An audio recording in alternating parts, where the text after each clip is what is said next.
This is a good time to start. Great. So Dr. Frank Jackson is an Australian philosophy professor who has done a lot of groundbreaking research in the philosophy of language, philosophy of mind, metaethics, and epistemology. He is perhaps best known for creating the Mary's Room thought experiment, and he will today be discussing the philosophy of language. Thank you so much for being here. We're really excited to hear whatever you have to say. Okay, pleasure. What I'm going to do now is try and get a PowerPoint presentation. We'll just see how we go.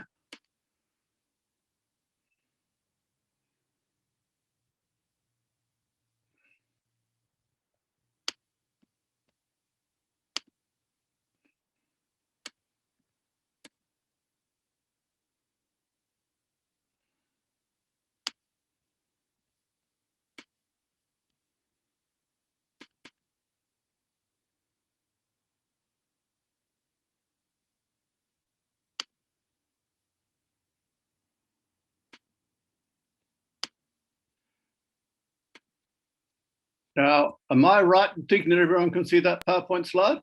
I don't think we can see it, no. When you share screen, you're going to have to click it and then click the button at the bottom that says share screen at the end. Okie doke, I do that. I did that before, but let's do it again. Can't do any harm.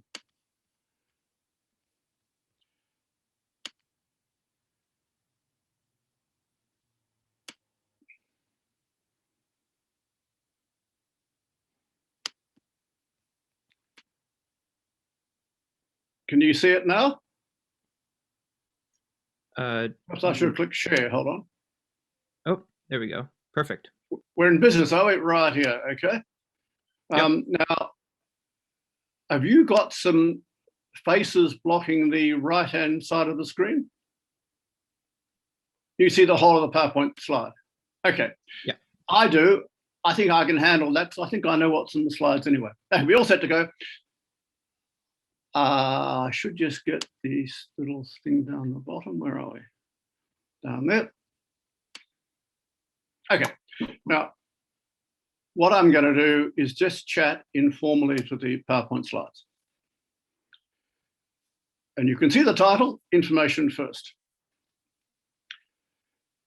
I'm going to start with a little bit of scene setting.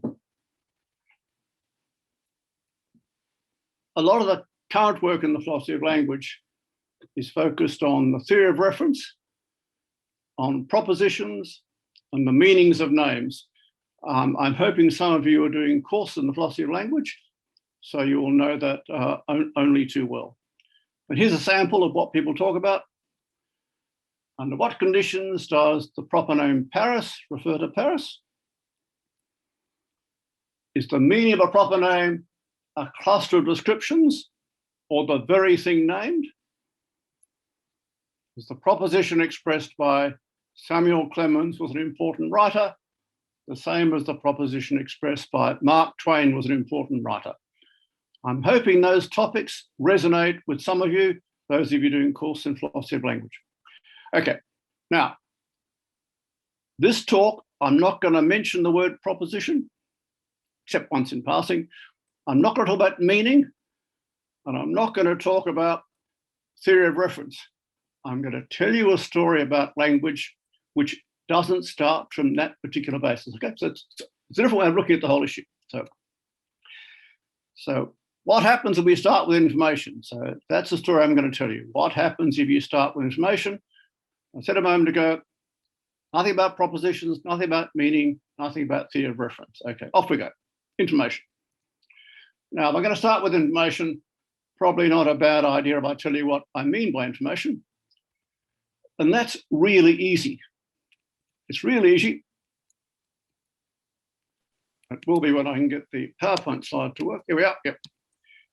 It's really easy because it's a folk notion. In other words, you already know what the word information means.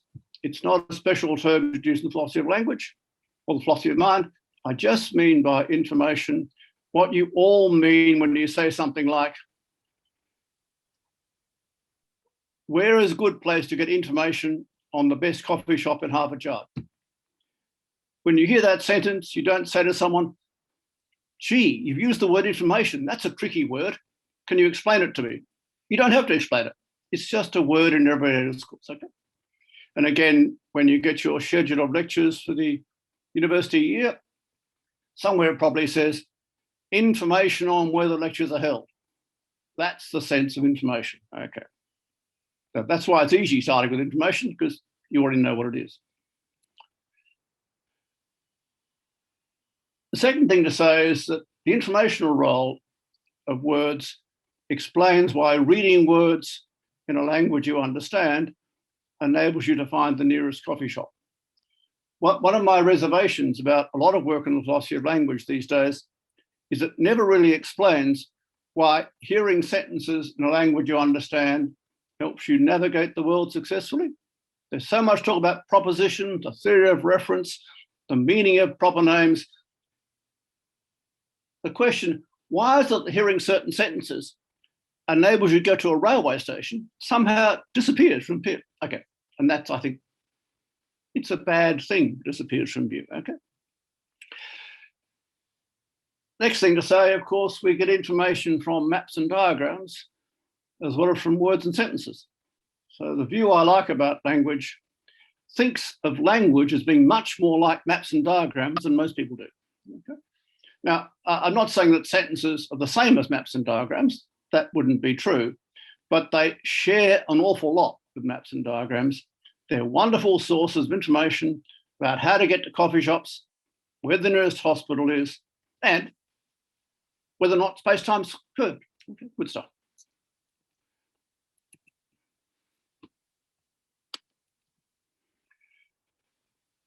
And the last thing we need to say is we need to notice the connection between information and belief. When you go to a lecture on climate change, it can be tempting to think you get information about climate change somehow directly from the words of the speaker. So the speaker stands up, says a whole lot of things about climate change. Somehow it's tempting to think, I go from the words directly to information about climate change. That's a mistake. What happens is when you go to the lecture, the words give you information about what the speaker believes, and then you get the information.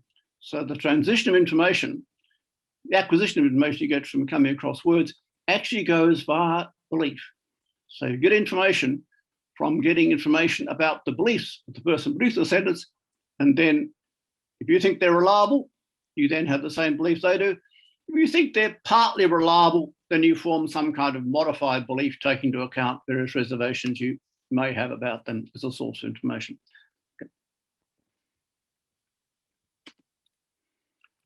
Okay, so that's the background.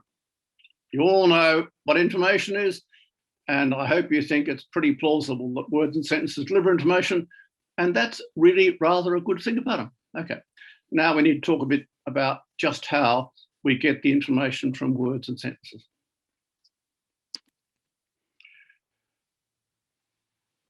The first thing to remember, of course, is that words and sentences typically give information about matters other than words and sentences.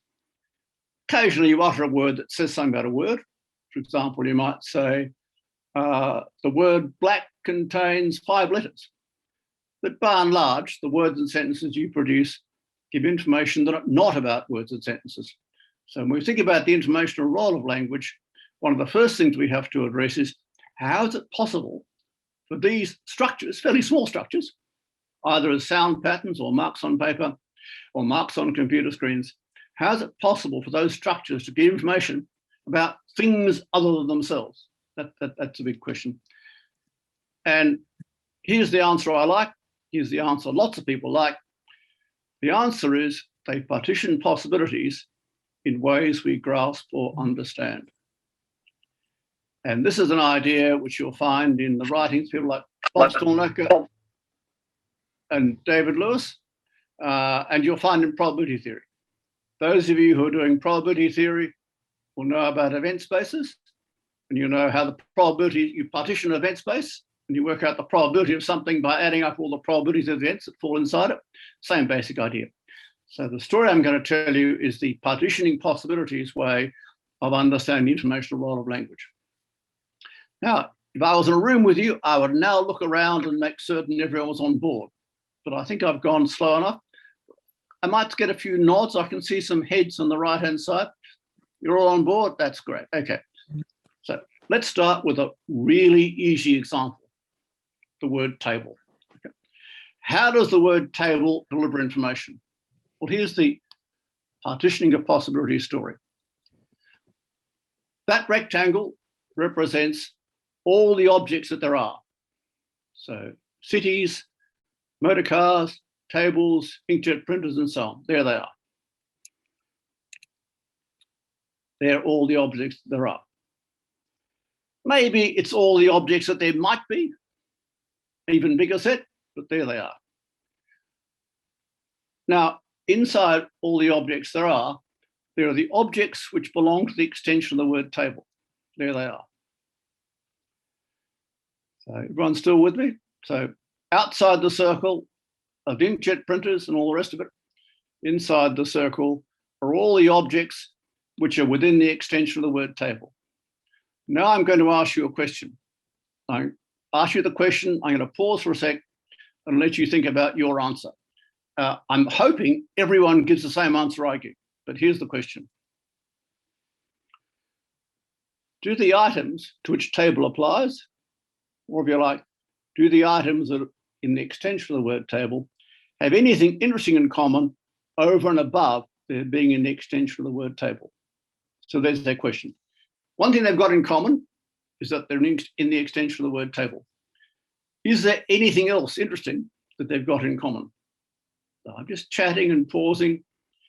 Now, I think the answer to that question is just obvious, and I'm sort of hoping I'm going to give you my answer, and then the faces I can see on the screen, you might give me a nod if you agree. Yes, of course they've got something more in common. They're the right way for the word table to apply to them. Am I going to get any nods from the faces I can see on the right? And isn't that sort of obvious? I mean, you don't have to do a fancy course in philosophy to know that's true. Okay, so the crucial thing is the objects inside that circle, or ellipse if you like, they have something in common over and above the fact that the word table applies to them. They are the right way for the word table to apply to them. And now we've got our answer. Remember, our challenge was understand the informational role of words and sentences. We've now got the answer for the word table. Our grasp of that way, that is, what unifies all the objects to which the word table applies, our grasp of that way, the right way for the word table to apply to something, that's the informational value of the word. So it's actually that easy. Now we're just going to use this idea to talk about more complicated cases, but that's the core idea you need to get hold of. So there we are. And just an additional remark there, it's also the word to use when you want to convey your belief that some object is that way. All right. Now we're just going to make things slightly more complicated stage by stage. Not very much more complicated, but slightly more complicated. Okay. What about giving information about the world? It's easy enough to give information about a particular object using the word table. What about information about the world? So think of a sentence like, the universe started with a big bang. If that comes from a reliable source, that informs us about the kind of world we occupy. Likewise for sentences about global warming and so on. They all tell you about the kind of world we occupy. And just to emphasize that point, that's why they matter to us. If someone says, why are you upset when you hear certain sentences about global warming? The answer is not the sentences as such. It's rather what the sentences tell you about the kind of world we occupy. So I said I wasn't going to use the word proposition, but here's a way of putting this sort of unfriendly thoughts about propositions. What frightens you is not a proposition. It's what the sentence about global warming tells you about the kind of world you occupy. That's the important thing about those sentences. And if you're interested in physics, of course, the important thing about the sentence, the universe started with a big bang, is the rather exciting thing that tells you about the kind of world we occupy. So how do sentences like that give information about worlds? Well, you can guess what's coming. We tell the same story we told for table with the appropriate tweaks, appropriate bells and whistles. So here we go. Same basic idea, but this time we're partitioning worlds, complete ways things might be, instead of partitioning objects. A complete way things might be is, well, one complete way things might be is the huge four-dimensional thing you're occupying now. Every one of us is occupying a tiny bit of enormous four-dimensional structure. That's one complete way things might be. That's the actual world, the world we in fact occupy. The other possible worlds, the other complete ways things might be, are various alternatives. So there's the world as Newton thought of it. Newton got it wrong, Einstein got it right, and so on and so forth. So the world suggests various alternatives in the sense of complete ways things might be to the world we actually occupy here and now. Okay, so same pictures with tables, except this time it's worlds rather than objects. That's a set of possible worlds, sometimes called logical space, or if you're a probability theorist, it's an event space.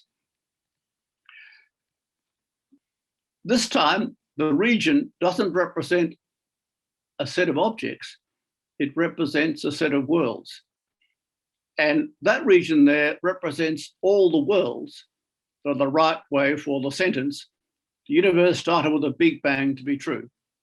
So just as was the case with table, the objects to which the word table applies have something, a property over and above the fact the word table applies to them. In just the same way, the possible worlds to which the universe started with the Big Bang applies to or is true of, they have something in common over and above the fact that the sentence is true of them. What's that something over and above? Well, every one of them has the universe starting with the Big Bang. And one more wrinkle, when you look at those worlds, that is the worlds that are alike in that the universe started with the Big Bang is true of them, you look at those worlds vary one from another. So in some of them, the Yankees will beat the Red Sox. In some of them, the Red Sox will beat the Yankees. In some, Trump gets a second term. In some, Trump doesn't get a second term, and so on and so forth. Now that variation within the set, which are the right way for the sentence, universe started with the Big Bang, to be true, that variation corresponds to the fact that the sentence, the universe started with the Big Bang, says nothing about baseball, says nothing about politics. So we capture the informational value of the sentence by having the region inside the circle alike in the crucial way, but varying in ways that are irrelevant, like politics, baseball, and so on and so forth. And now we know how we learn from coming across sentences. When you come across a sentence you understand, you know how a world has to be for that sentence to be true of it. And that's what you learn. You learn that the world we occupy is in fact somewhere inside that circular or elliptical region. So it's that easy. It's just like the word table, except now we're talking about whole ways things might be rather than the nature of particular objects.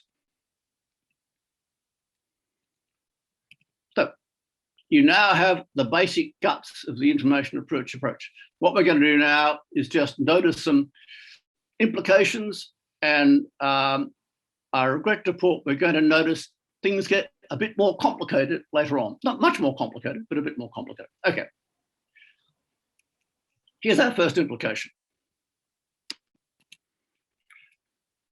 We can now say when a sentence is true simpliciter.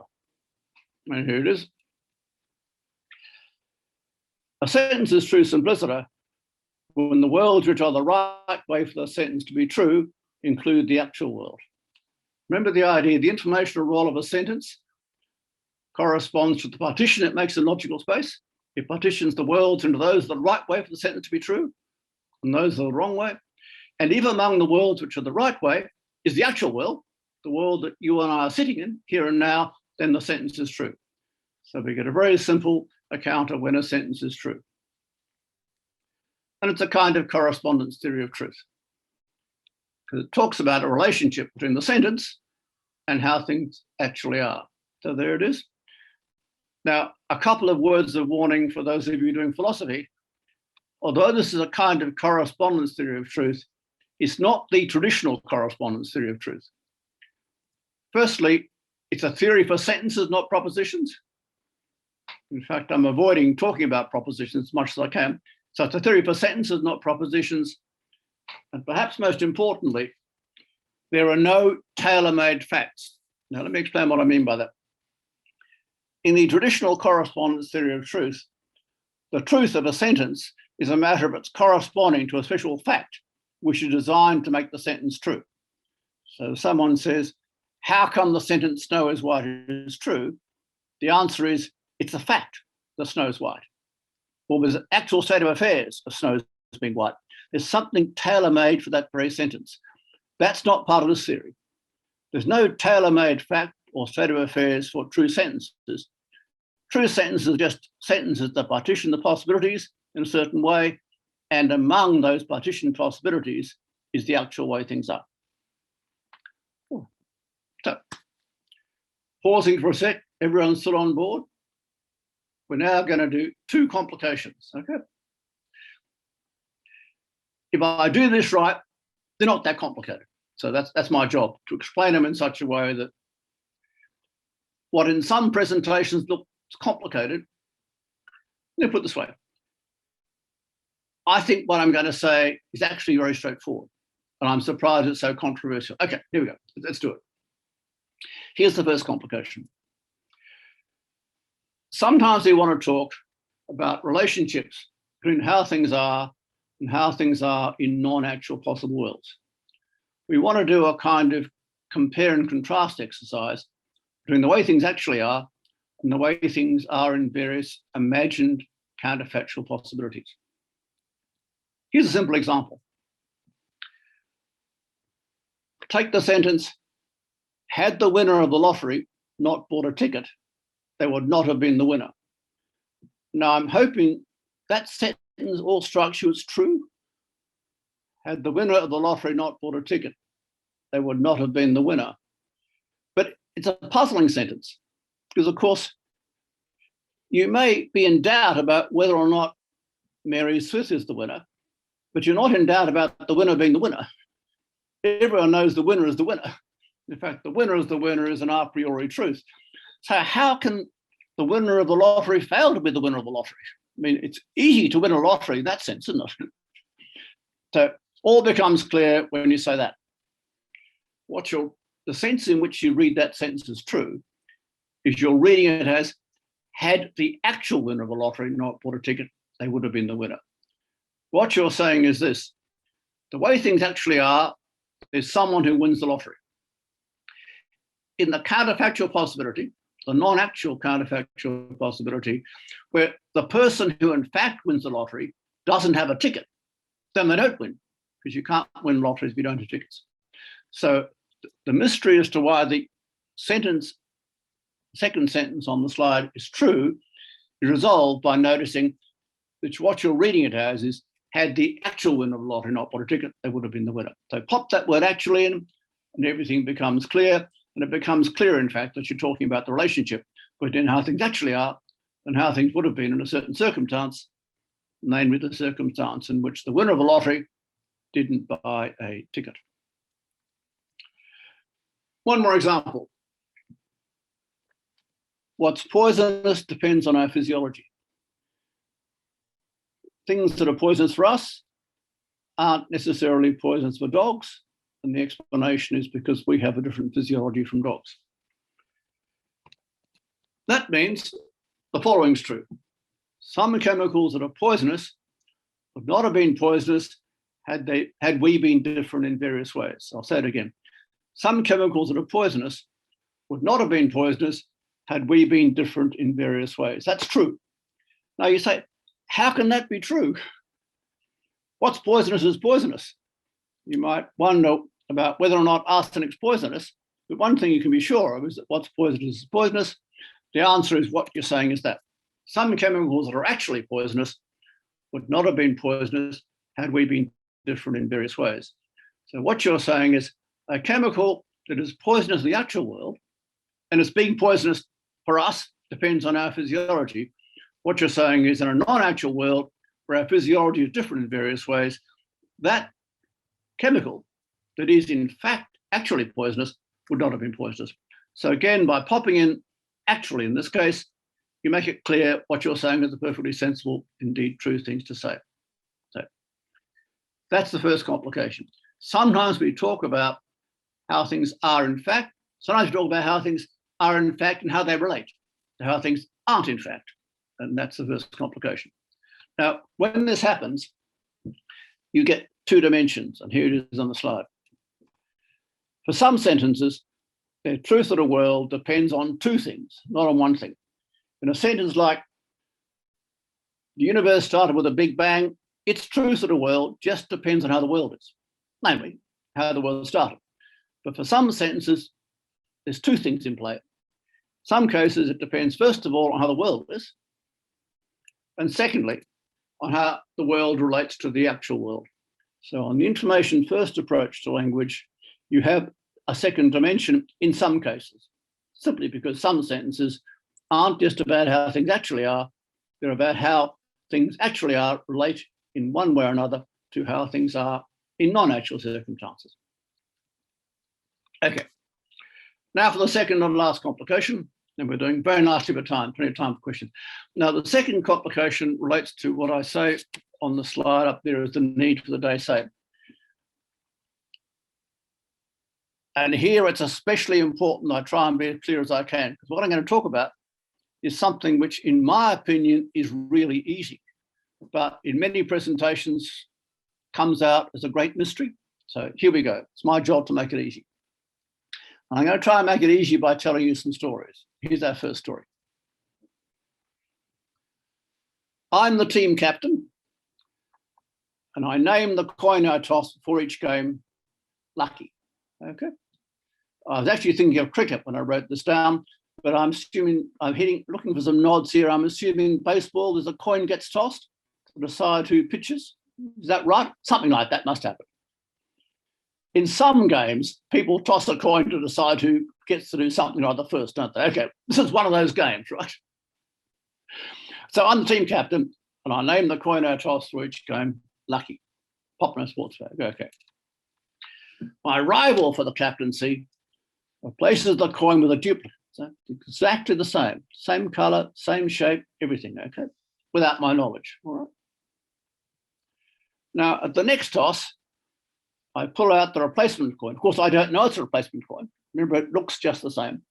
I pull out the replacement coin and say, this is lucky, before I toss, okay? Everyone got the example? If I talk slowly enough for you to get the example? Okay. Now, here's the question. Have I spoken truly? So I'll give you a moment to think about it. Had long enough. Everyone, what should happen is you should find that question easy, and hopefully, as well as finding it easy, you give the same answer I give it.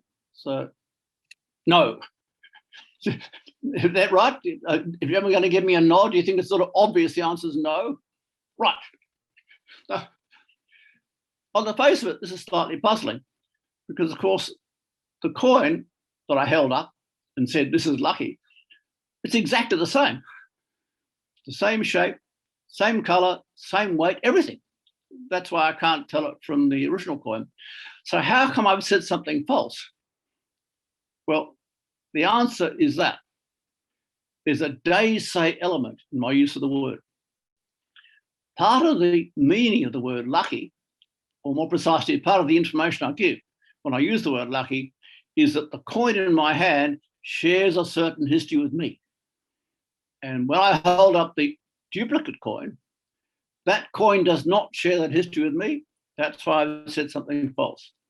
So what we've got is a simple example where you have a word with a day-say element. Part of its meaning relates to how things are with the person using the word. And the reason the statement, this is lucky, is false is simply that what you're holding up doesn't have that bit of connection with you in the past.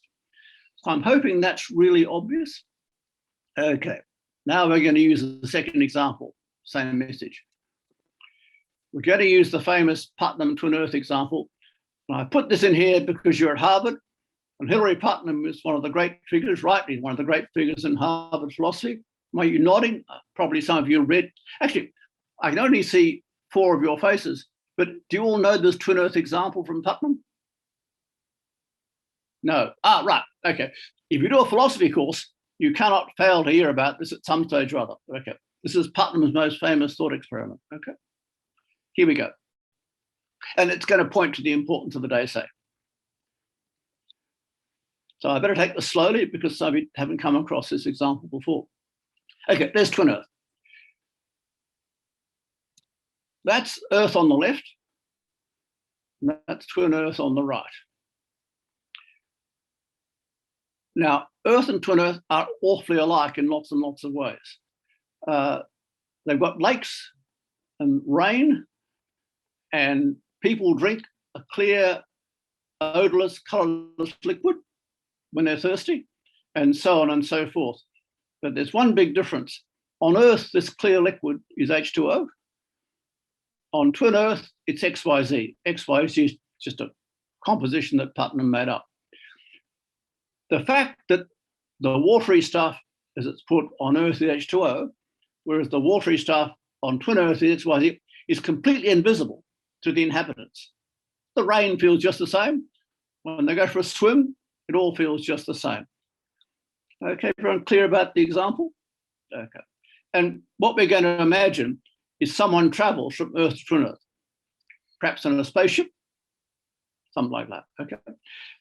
And what happens is, I'll put this up on the slide in a second. What happens is that when they get from Earth, they hop in their spaceship. When they arrive in twin Earth, of course, they look around them, and they, naturally enough, when it rains on them on twin Earth, they say, it's lots of water around here. Or when they see a lake, they say, there's water in front of me.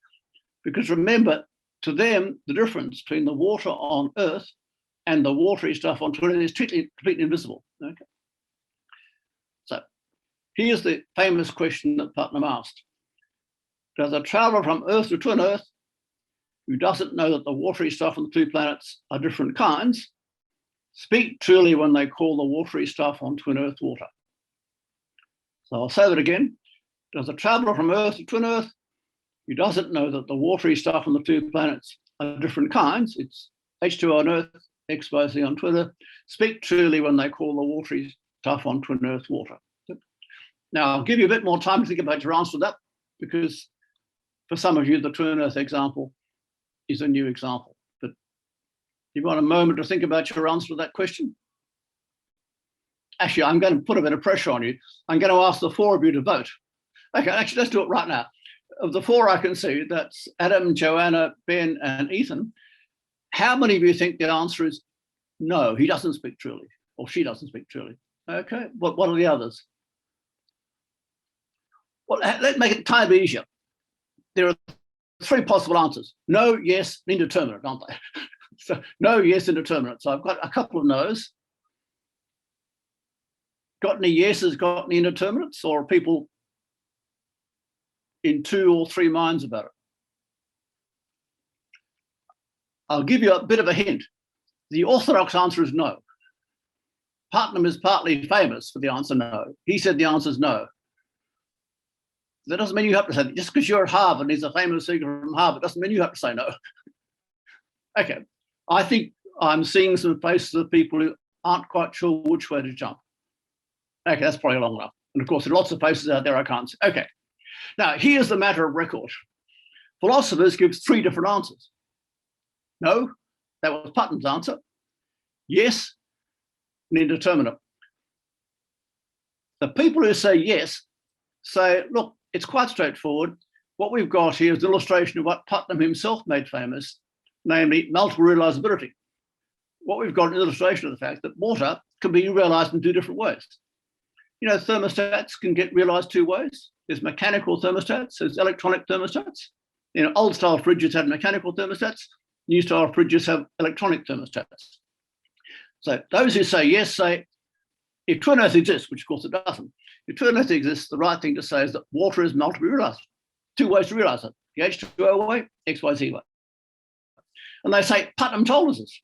And naturally, Putnam wasn't wildly enthusiastic about this line of argument because he thought the answer was no. Okay. And other people say it's indeterminate. Now, here's the important point for us. How should we understand those who say no? Those who say no are treating the word water a bit like the word lucky in our previous example. So treating the word water as having a day say element. They're thinking that when you use the word water for stuff on Earth, you're partly saying it's a kind that has a certain connection with me. And when you get off that spaceship on Twin Earth, the stuff you come across on Twin Earth does not have that connection with your past. That's why the answer is no. So that's it. Now, you want my personal opinion?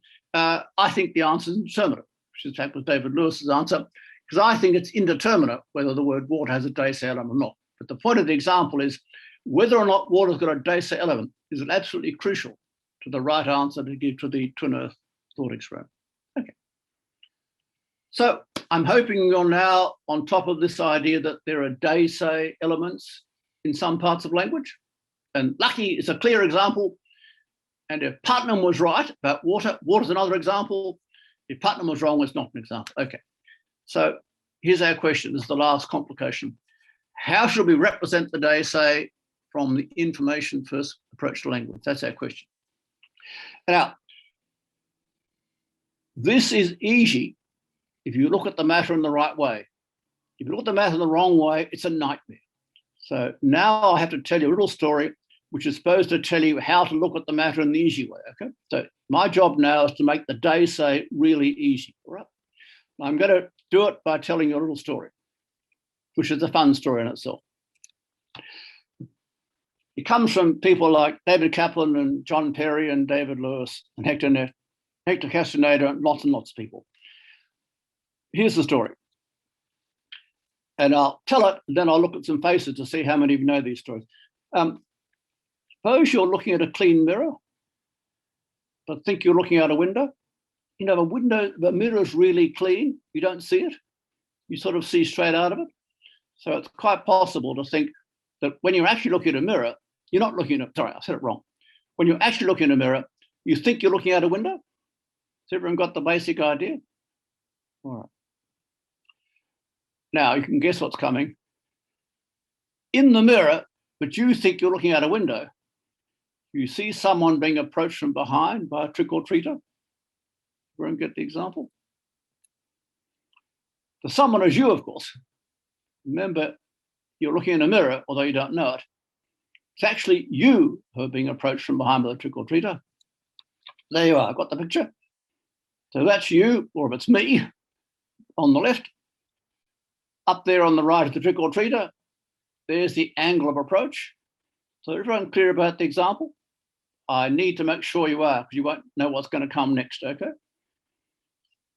Everyone clear about the example? Actually, again, some nods. How many of you have heard of examples like this in the past? None. Oh, right. Well, it's a great example. Okay. All right. So here's our question about the example. What's clear is this. I believe that someone is being approached from behind by a trick-or-treater. That's obviously true, isn't it? That's true. So there you are. I believe someone's being approached from behind by a trick-or-treater. Everyone clear about that? Now, here's the tricky question. Is my belief about myself? There we are. There's myself, unknown to me on the left. So is my belief about myself? Well, in one sense, yes. Why? Because the someone's me. And in fact, I'm an information preserving causal relationship to myself. So in one sense, of course, there it is. My beliefs about that yellow thing on the left, and indeed I'm causally connected to that yellow thing. So in one sense, the answer is yes, okay? But there's another sense in which the answer is no. What's the sense in which the answer is no? So I'll get you to, you can think just for a sec, in what sense is the answer no? That is, in what sense is the answer no to, is my belief about myself? So in one sense, of course it is. Yeah, you're actually seeing yourself, they don't know. In what sense is your belief not about yourself? Just pausing for a second and all think about your own answer. I think the answer is easy once you see it. But until you see it, this is a very hard question. Okay, right. So I'm just chatting on a bit so you can all think about your answer to, in what sense is the answer no? Okay, here's my answer. As I say, I think this is the obvious answer once you see it. You know, sometimes there can be obvious answers but aren't obvious until you see it. here's the sense in which my answer is not about myself. I do not believe that I belong to the class of people being approached from behind by a trick-or-treater.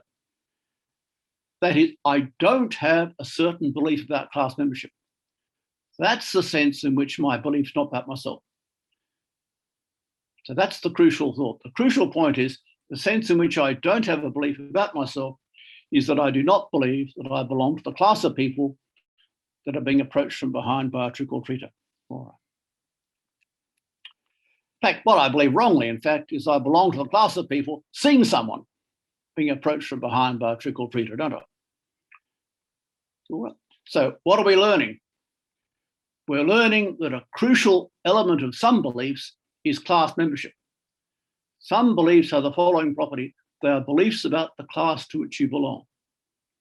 Now, I hope you can see where we're heading now. Isn't that a nice way of thinking about day-say belief? And again, day-say utterances. Day-say beliefs about the class to which you belong. Language with a day-say element is language about the class to which you belong. That's the crucial insight for handling the day-say.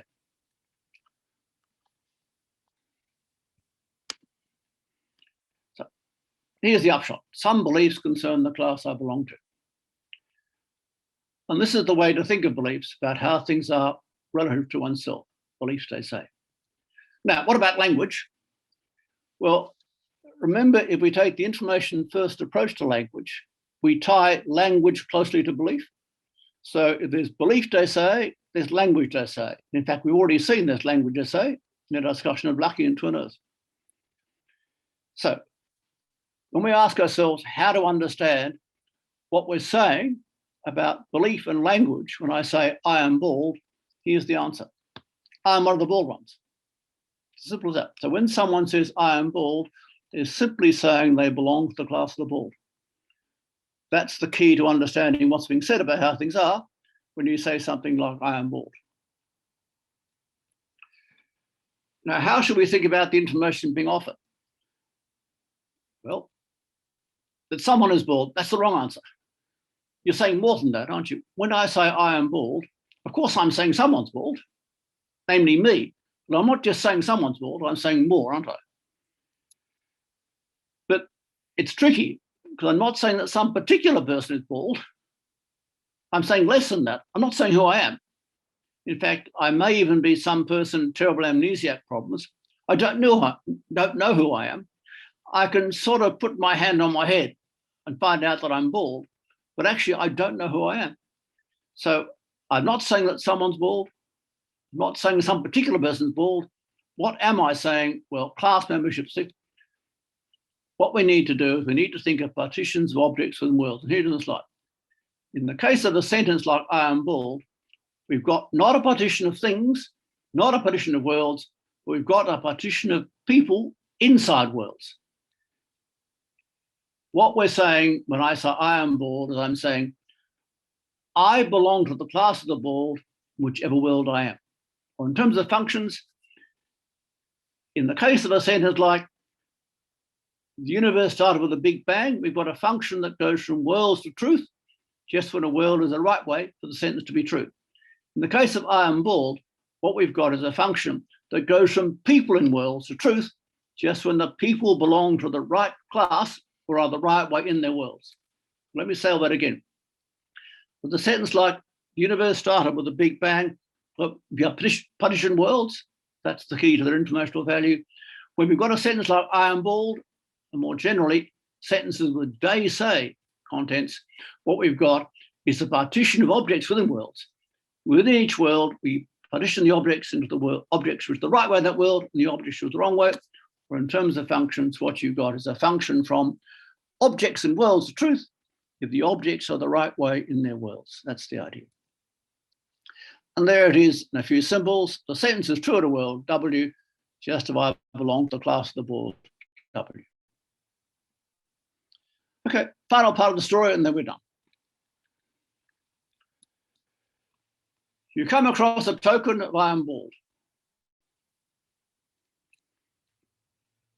In understanding it, you know it's true if and only if the producer of the class belongs to the class of the bald. That's the class membership stuff. So I am bald gives day say information. So in understanding that sentence, you know it's true if and only if the producer of the sentence belongs to the class of the board. You trust the producer. So the producer does indeed belong to the class of the board. Now, you locate the thing that belongs to the class of the board by locating the sentence token, don't you? When you hear the sentence I am bald, you learn something about class membership. You learn the class to which the utterer belongs. Now, who is the utterer? Well, that comes from the token, doesn't it? So you use the token to locate the object that belongs to the class. And then you end up with information about how things are relative to yourself. Namely, you are one of those located thus and so to one of those that belong to the class of the board. And that's the story. It will in turn be information we need to think about in terms of class membership. So what you learn is that you yourself belong to the class of people who are coming across a token that comes from someone who themselves belong to a certain class. And that's how to understand the day say part of the information story about language. Okay, I think I'm going to stop now, give you plenty of time to talk. There's a bit about proper names, but how about I stop now and give you a chance to ask some questions. Now, should I just press escape and then I click stop share, is that right? Stop share, yeah. Stop share, here I am, good. All right, thank you very much. Yeah, if anybody has questions, please raise your hand in the participants tab and we'll address it that way.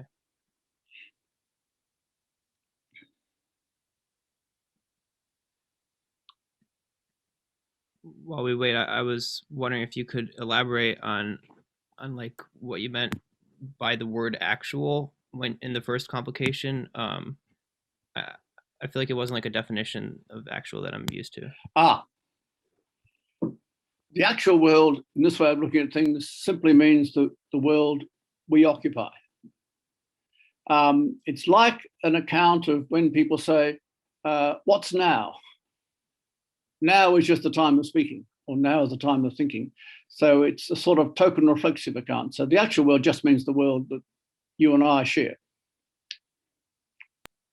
In my view, it's a huge four-dimensional structure because I'm a block universe person. But of course, other people have different views. Makes sense. Joanna? When you were talking about like when you say I am bald, you were saying that you aren't talking about a particular person. To me, it seems more like you are talking about a particular person, like the one, like you may not know their name, but it's the person that you're inhabiting. But that like maybe the listener doesn't hear a particular person, but you are speaking about a particular person.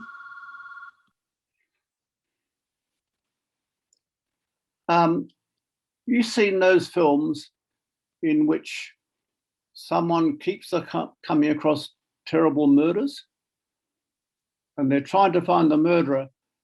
And as the film evolves, very gradually you realize that the murderer is the person discovering the dead bodies.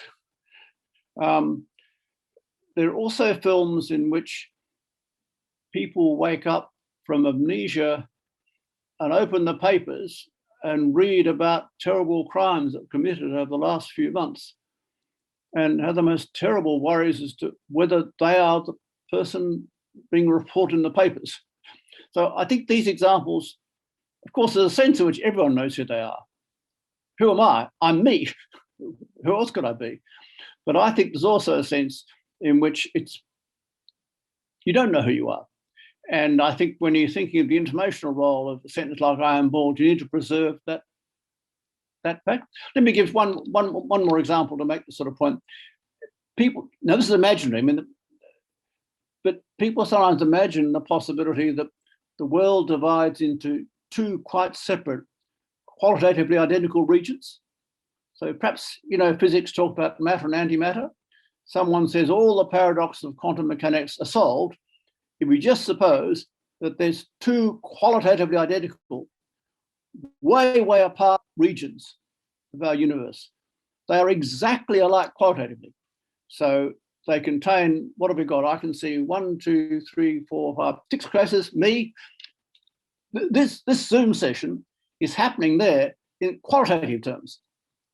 Now, when people describe cases like this, here's the natural thought, and I think the true thought. Look, if that turned out to be true, you'd actually realize that you don't know who you are. There are two candidates to be you, and it's slightly spooky, but you don't know whether you're the matter one or the antimatter one. And actually, there's no way you'll ever find out. Now, it doesn't mean that there's only one person. There really are two people, and there really are two regions. And in a sense, the regions are different, because the physics says if they ever met, they destroy each other. But that's the thought that lies behind the idea that in some sense, you don't know who you are. Now, of course, sometimes you do, because you may know enough about the world to know there's only one person who satisfies these descriptions. Indeed, I think that's probably true. I think probably each of us does, in fact, is able to identify themselves. But in saying I am bald, you're basically not saying anything about who you are. So that's the idea. That was a long answer to a short question, but that's the idea.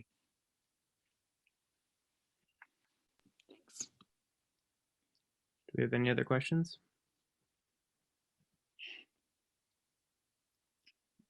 Perhaps if they're short of questions, it's allowed to ask questions about other aspects of my work. That's what I should say. Because you've got me here in front of the screen, don't be shy about asking about something else. Yeah, I wanted to ask something about the lottery example. So let's say that the winner didn't get a ticket the previous day or something. Does that mean we're considering like multiple realities where other people got the ticket? Or like, how are we thinking of that problem? I missed the first bit. Oh, I just wanted to know how to think about the example with the lottery ticket. Like, had the winner not gotten a ticket? Oh, sorry, right. The puzzle with lottery example is just this. There's a sense in which the sentence, had the winner not bought a ticket, they would not have been the winner, is true. I'm hoping you can all hear that sentence in a way which says, yes, of course that's true. You can't win lotteries if you don't buy a ticket. At least you can't win honest lotteries if you don't buy a ticket. So there's a sense in which, had the winner not bought a ticket, they would not have won, is true. But it's a puzzle because, of course, it's an a priori truth that the winner is the winner. So how come that sentence comes out as true when it's a priori true that the winner is the winner? And the way to think about it, in my opinion, you say this: well, look, the way things actually are, that is in the world we occupy, the winner is the winner. But if we consider the possible circumstance, which is much like the actual circumstance, the same rules for lottery and so on, but the person who actually wins doesn't buy a ticket. They haven't got the right money in their pocket at the crucial moment. So they don't buy a ticket. In that non-actual possible situation, that person who in the actual world is the winner won't be the winner. That's the story about how we read that sentence as true. And that story effectively means you're comparing and contrasting how things actually are with a possible world in which things are different in certain ways. In particular, the person who in fact wins the lottery doesn't buy a ticket. So one use of language is to do a sort of compare and contrast exercise between how things actually are and various possibilities. And when you do that, you've got to complicate the story about truth of the world. Because in these cases, it's not true the sentence is true because of how the world is. It's true because of the relationship between how the world is and how things are in fact. That's why you get a second dimension. And just a tiny bit more about this, because some people find second dimensions a bit hard. Here's a really simple example not involving a contrast between the actual and non-actual. Take the predicate, has the colour the Queen most likes. I'll say it again. Take the predicate, has the colour the Queen most likes. That applies to something depending on two factors: the colour it's got and the colour the Queen likes. I'll say it again. Take the predicate, has the colour the Queen most likes. It applies to something depending on the colour the thing has and the colour the Queen likes. See, there are two factors. So the idea that parts of language have a two-dimensional aspect is perfectly commonsensical. What's happening in the example actually is that it's to do with the relationship between how things actually are and how things are in various non-actual possibilities. Thank you. Well, if nobody else has a question, can I ask another? Oh, never mind. Somebody has a question. Yeah, Ben, you can go, and then Mara, we can get back to you, I guess. I can wait. I just, yeah, I can definitely go second. Okay, go ahead then, Mara. Thanks. About the Mary's room experiment, because I took a philosophy of mind class last semester, and we talked about like qualia and experience and how experience is extremely subjective. Does that mean you would believe in mind-body dualism because like the body experiences things like physiologically, and then the way we really like feel pain, for example, is like something extremely subjective and might have to do with like our souls? I need to inflict a bit of autobiography on you. I used to be a strong dualist. I thought it was just obvious that the kind of picture of what the world is like you got from Jack Smart and David Armstrong, where the world is basically the world as the physical sciences tell us it is. That couldn't be true. There was more about the world than appeared in the physical worldview. And I thought Mary's room, the knowledge argument, was the clearest, most powerful way of arguing for that. So that's why I was a dualist. That's not quite true. I was a dualist beforehand. That was the argument I thought was the best one to use against people who weren't dualists. And lots of people who are dualists think dualism just obviously true. And when they offer arguments for dualism, they're not convincing themselves. They're offering arguments designed to people who somehow fail to see the fact that, of course, dualism is true and physicalism can't possibly be true. That's actually what's going on. Okay. Now, I then changed my mind. I then became a physicalist. So I now repudiate the Mary's room knowledge argument. I still think it's an interesting argument, worth serious discussion. So I'm not one of those who thinks it's a terrible confusion. I think that's true at all. I think it's a very important argument that deserves. I think we've learned a lot of very good philosophy by thinking about the argument, but I no longer accept it. So when you say what sort of dualist I am, the answer is I'm not. I'm basically David Armstrong. I mean, in the sense of sharing his basic view. Yeah. Thanks. Ben, your question? Yeah. First, I wanted to say again, thank you for coming and giving this presentation. It's been really interesting.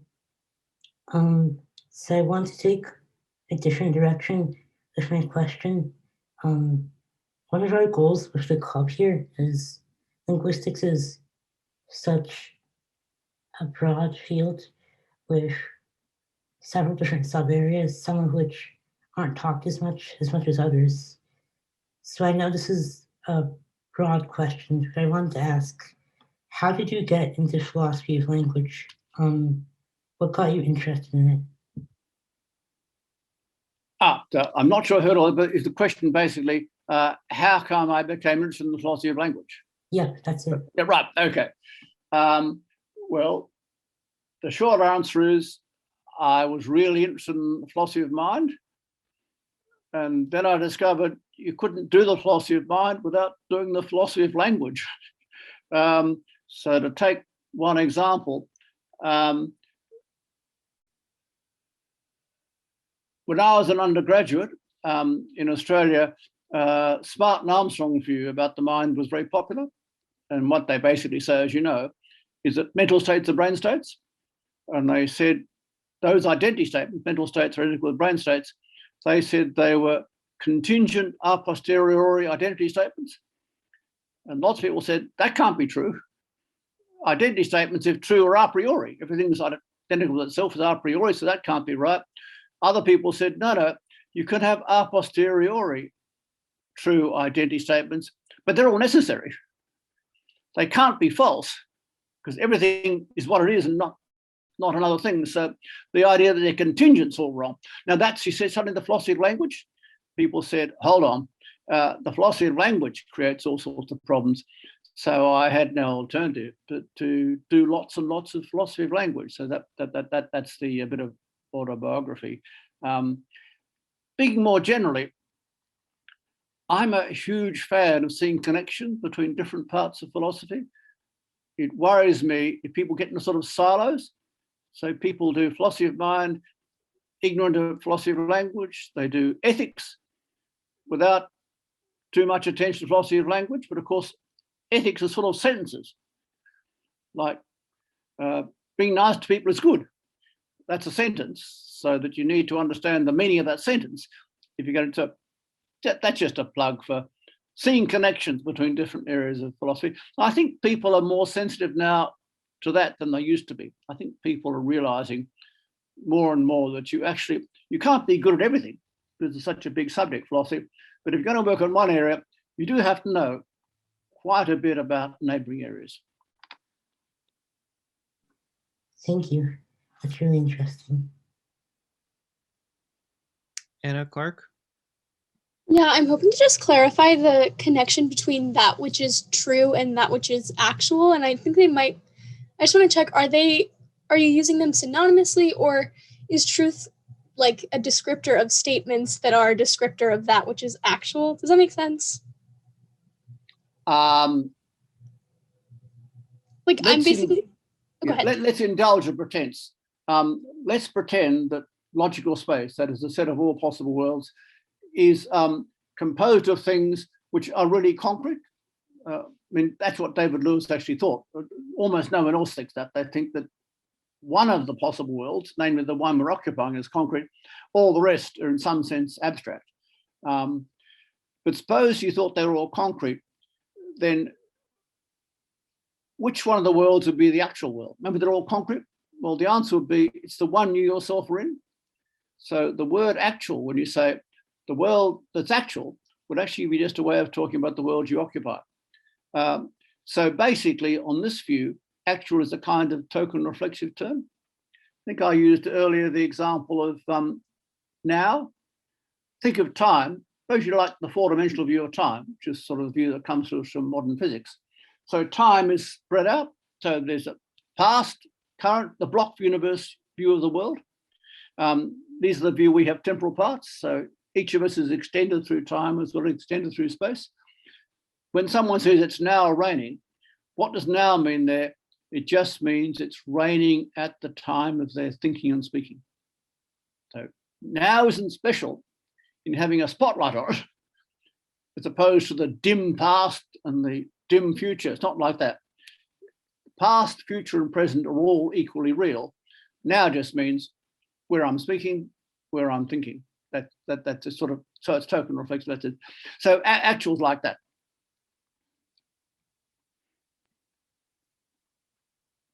Can you elaborate on what you mean, or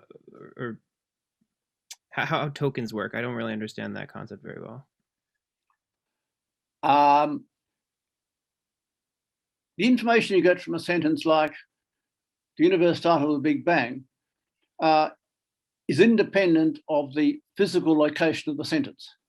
You understand the sentence, doesn't matter if you hear it at a lecture at Harvard, hear it at a lecture at Wisconsin. The information that's being delivered is just the same, namely that the universe started with a Big Bang. Or if you read in the New York Times or read in Washington Post, doesn't make any difference. The information is the same. But some sentences are not like that. The information you get from some sentences actually depends on the physical location of the sentence. And I am bald as an example. So I produce I am bald. You learn that the thing that produces the noise is bald. So you learn from the token. Whereas I think the faces I can see, everyone is not bald. Who's someone famous who's bald? Is Giuliani bald? I can't remember. Give me the name of a well-known American politician who's bald. Doesn't matter. If someone else says they're bald, you get a bit different information because the token that comes out of their mouth tells you which one's bald. So the contrast is when you're dealing with a day-say, the actual physical token plays a crucial informational role. That's not true in the case of non-day-say. Thank you. That makes a lot of sense. I believe we have a question from Jonathan. Hey, thanks for the talk. I have a quick question on, I read one of your papers about universals, and you mentioned something along the lines of all that is red is a color, and then you used, I think it was if it's L location, everything that is in a location is read, but not the actual universal L location is read. And I was wondering if you could expand your thoughts on the relations of universals.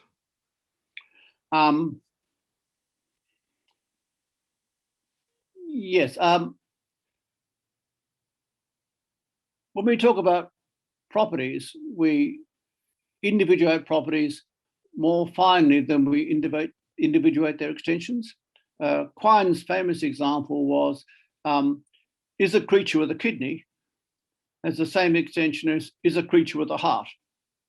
Now, we make a pretense, forget about heart transplants and kidney transplants. So just pretend that everything with the kidney has a heart, everything with the heart has a kidney. Okay. Now, that means the predicates has a heart and has a kidney are coextensive. That is, the things that fall under those two predicates are exactly the same. But Quine said the property of having a heart is surely a different property from the property of having a kidney. And that seems right, doesn't it? And my guess is the paper you're quoting from, I was making a similar point about color and location. I was saying, take all the red things there are, they will have a certain location. Pick out that location finely enough, and what will happen is the predicate is red and is L located will be coextensive. So just go to every red thing, find out its location, use capital L for the Hughes disjunction that captures those locations, then is red and is L located will have the same extension. But obviously the property of being red and the property of being L located are different properties.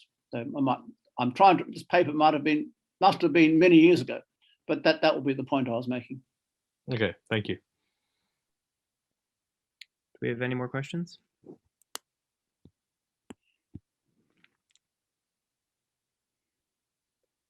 Okay, well, thank you so much for coming. And that was a really interesting talk, and a pleasure. It was fun. I'm hoping you all are at least sort of fans of the information first approach to philosophy of language. Okay. Take care, as we all say these days. Take care. Bye. Thank you.